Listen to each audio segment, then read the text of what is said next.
आज मैं फिर से एक एलिफेंट एप्पल की रेसिपी लेके आई हूँ। एलिफेंट एप्पल जिसको हम लोग टेंगा बोलते हैं, उसी का एक रेसिपी लेके आई हूँ फ्रेंड में। इसका बहुत सारी रेसिपीज ऑलरेडी मेरे चैनल पे है। मैंने इसका खट्टा मीठा एक अचार भी बनाया हुआ है। तो उसी तरह से आज मैं फिर से किसी का बहुत ही टेस्टी और खट्टा मीठा टाइप की फिर से एक रेसिपी लेके आई हूँ। इसको हम लोग रोटी पराठे सबके साथ खा सकते हैं। तो चलिए फ्रेंड बनाते हैं। नमस्कार फ्रेंड, इसके लिए लिया है मैंने एलिफेंट एप्पल। ये 3 एप्पल लिया है। ये अभी ना पका हुआ है थोड़ा सा, इसको पक क्या बोल सकते हैं क्योंकि ये थोड़ा सा पीला पीला है। इसका तो हेल्थ बेनिफिट भी बहुत ज़्यादा है फ्रेंड, सबको पता है। इस खट्टे से हम लोग सब्जी मच्छी भी हम लोग बनाते हैं। तो चलिए फ्रेंड, आज जो मैं रेसिपी लेकर आई हूँ वो ज़्यादा शादियों में दे दिया जाता है टॉक के तौर पे। तो चलिए फ्रेंड बनाते हैं। तो पहले इसको काट लेते हैं। इसको काटना थोड़ा सा मुश्किल है, जैसे हम लोग आम के अचार के टाइम पे काटते हैं ना, थोड़ा हार्ड होता है ना कच्चा आम, जो केरी होता है कच्चा, उसी तरह से ये भी थोड़ा सा हार्ड होता है। जब हम लोग इसको काटेंगे कच्चा, इसको थोड़ा सा हार्ड होता है। पकने पर भी वे सेम ही रहता है, थोड़ा सा भी पीला पीला पड़ जाता है। तो ऐसे ही है, ये थोड़ा हार्ड है काटने पर। इसको जब पक जाएगा, ये बिल्कुल नरम हो जाता है, तो हम लोग इसको इस तरह से पहले काट लेंगे। देखिए मैंने 4 टुकड़ा में इसको काट लिया। मैंने पहले भी दिखाया हुआ है मेरे चैनल पे इसको कैसे काटा जाता है। तो इसको इसी तरह से हम लोग काट लेंगे। फिर छोटा चाकू से इसको साफ कर लेंगे। इसका जो बीच का हिस्सा है उसको निकाल देंगे। देखिए इस तरह से इसका जो ऊपर का इस तरह से छिलका निकालता है पार्ट छोटे छोटे, इसको इसी को खाया जाता है। जो बीच वाला है इसको निकाल देंगे। इसको ना इससे ना बीच वाला से, ये जो इसका बीज है, इससे पहले जमाने में दादी लोग इससे ना बाल धोया करते थे, तो बाल बहुत अच्छा शैम्पू जैसा है, शैम्पू ऐसा निकलता है इससे।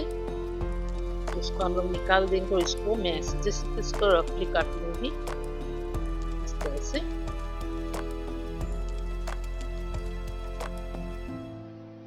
सबको पहले काट लेंगे ऐसे ही। तो फ्रेंड मैं काट लेती हूँ सबको। देखिए मैंने काट लिया है।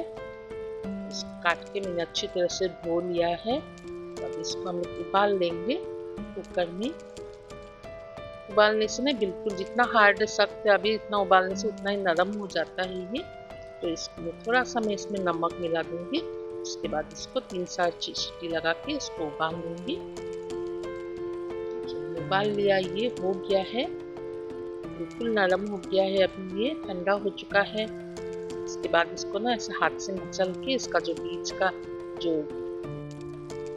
पल्प है उसको निकाल लेंगे। इसे मचल देने से वो निकल, देखिए इसका रेसा जो बाहर आ गया, उसका जो पल्प है वो सब पानी में चला गया है। उसी तरह से सबको निकाल लूंगी। इसका जो अभी जूस निकल आया है उसको भी आप अगर नमक के साथ पियेंगे ना तो बहुत टेस्टी लगता है, खट्टा खट्टा करके सबको ऐसे निकल आता है।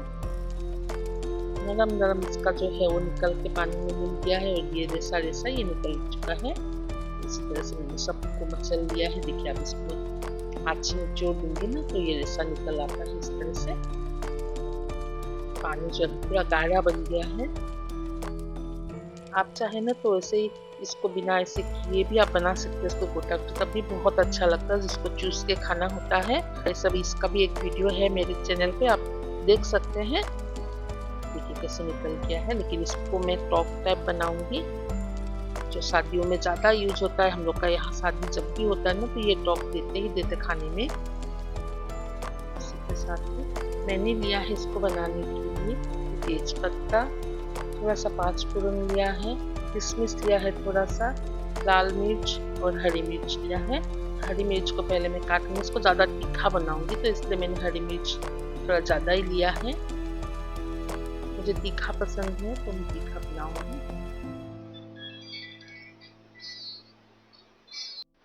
सूखा लाल मिर्च को भी काट लूंगी। उसी के साथ ही मैंने लिया है चीनी, जितना ज़रूरत होगा उतना डालूंगी। तो चलिए फ्रेंड बनाते हैं। मैंने लिया है रिफाइंड ऑयल, उसमें मैंने तेज पत्ता और जो 5 फोरन रखा था वो डाल दिया गरम तेल में। और ये लाल मिर्च, सूखा लाल मिर्च, इन सबको थोड़ा सा छिड़कने दूंगी। उसके बाद में जो ये रस रखा हुआ था वो डाल दिया। इसको अब अच्छी तरह से उबलने देना है। इसी के साथ थोड़ा सा लाल मिर्च पाउडर। ये बहुत ज़्यादा तीखा बनने वाला है, खट्टा मीठा तीखा बहुत ही अच्छा लगता है ये खाने में, रोटी पराठा इन सब के साथ। आप लोग जैम जिससे होता है ना, उसी टाइप से जैम में मीठा होता है, ये टॉप इसको बोला जाता है। तो टॉप थोड़ा सा खट्टा मीठा तीखा सब कुछ होता है। हरी मिर्ची और जो मैंने किशमिश रखा था, आप इसमें ड्राई फ्रूट्स डाल सकते हैं, कुछ भी काजू किशमिश ये सब भी आप डाल सकते हैं, काजू बादाम ये सब भी अगर चाहे तो आप डाल सकते हैं, लेकिन मैंने सिर्फ किशमिश डाला है इसमें। इसमें थोड़ा सा किशमिश का भी अलग मीठा एक स्वाद आएगा। थोड़ा सा नमक हल्का सा, मैंने पहले भी नमक डाला हुआ था इसमें जब मैंने उबाला था इसको अच्छी तरह से उबलने देते हैं। पहले गाढ़ा हो जाएगा ये उबल के बाद में। फ्रेंड ये खाने में बहुत टेस्टी लगता है, इसका टेस्ट एक अलग मुंह पे, जैसा आंवला होता है ना, आंवला का जैसे एक मीठा स्वाद छोड़ जाता है, ये भी ऐसे ही छोड़ जाता है। चीनी जैसे हम लोग आंवला को खाते समय ना एक कड़वा थोड़ा सा लगता है, खट्टा लगता है, फिर मीठा। आप पानी पीजिए आंवला के बाद में, देखिए कितना मीठा लगता है, उसी तरह का है ये। थोड़ा सा आंवला जैसा भी इसमें टेस्ट है, तो बहुत ही अच्छा लगता है इसका ये टॉप, बहुत टेस्टी बनता है।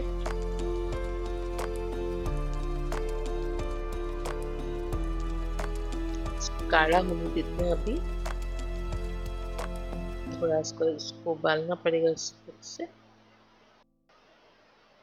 फिर मेरा जो इसका अचार का जो रेसिपी है वो आप जरूर देखना, मेरे चैनल पे है, तो प्लीज उसको देखना और आप बनाना, वो भी बहुत ही टेस्टी रेसिपी है। सेम है, बनाने का तरीका सेम है, लेकिन आप उसको चूस के खा सकते हैं, बहुत अच्छा लगता है वो। तो फ्रेंड आपको ये वाला वीडियो मेरा कैसा लगा मुझे कमेंट करके जरूर बताना। अच्छा लगा हो तो लाइक को सब्सक्राइब कर दीजिएगा। যদি কোনোবা মোৰ অসমীয়া বন্ধুসকলে কোনোবা চাইছে তেখেতলোকেতো গম পায় আমাৰ বিয়াত এইটো দিয়া হয়, বিয়াবোৰত প্ৰায় এইটো টক বনোৱা হয়, গতিকে ময়ো বনাই দেখালোঁ। যদি আপোনালোকৰ ভাল লাগিছে মোক লাইক আৰু কমেণ্ট এটা কৰি দিব, কিবা ভুল হ'লেও ক'ব, মোক কিন্তু মোৰ ভিডিঅ'বোৰ চাব আৰু আপোনালোকে ঘৰত এই ধৰণে বনাব কমকৈ, বহুত টেষ্ট লাগে, ঘৰত থৈ দিব পাৰে, আপুনি বহুত দিনলৈ থৈ খাব পাৰে, এইটো ৰুটিৰ লগত খুব ভাল লাগে। देखिए कितना गाढ़ा बन गया है ये। तो फ्रेंड आप इसको जरूर ट्राई करना, बहुत ही टेस्टी रेसिपी है। थैंक यू, धन्यवाद फ्रेंड।